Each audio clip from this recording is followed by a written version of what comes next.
Абай Құнанбайұлы 38-ші қара сөзінің жалғасы. Мал мақтан ғиззат құрмет адамды өзі іздеп тапса, адамдықты бұзбайды, һәм өтірік көрік болады. Егер де адам өзі оларға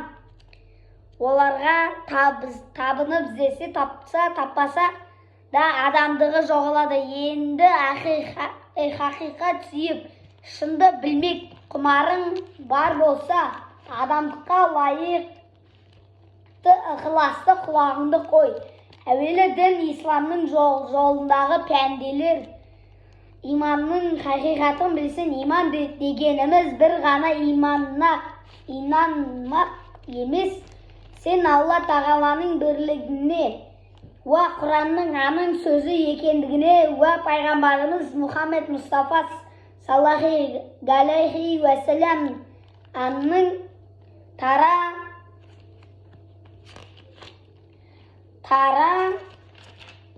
мұнан елші екендігіне имандық және бітті. Сен Алла тағала үшін иман келтіремісің? Я өзің үшін де иман келтіремісің?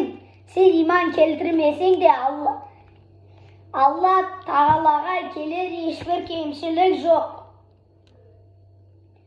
Я өзің үшін иман келтірсең, жа инандық. Ол инанмақтық бірлән қылса саған пайда бермейді. Аның үшін сен өзің инанмақтығыңнан пайда ала алмадың.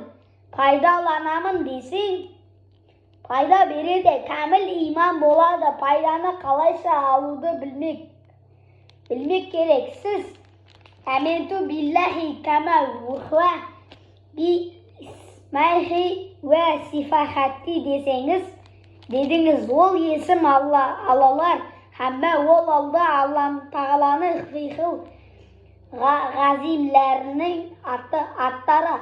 Олардың мағынасын біл һәм 8 сифат затиялары не деген сөз кәміл үйрен. Өзіңді аның құлы біліп, өзіңді мүслім ат қойып, тәслим болғаныңа рас боласың да, өз пиғылдарыңа соған өз халінше ұқсатуды шарт қыл. Алла тағала ұқсай алам ба? Надандық бірлән ол сөзбен жиіркен бе?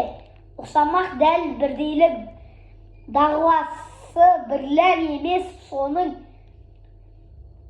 соңында болмағаның үшін Алла тағаланың сипаттары хаят, ғылым, құдірет, басар, сәмік, ирада, кәләм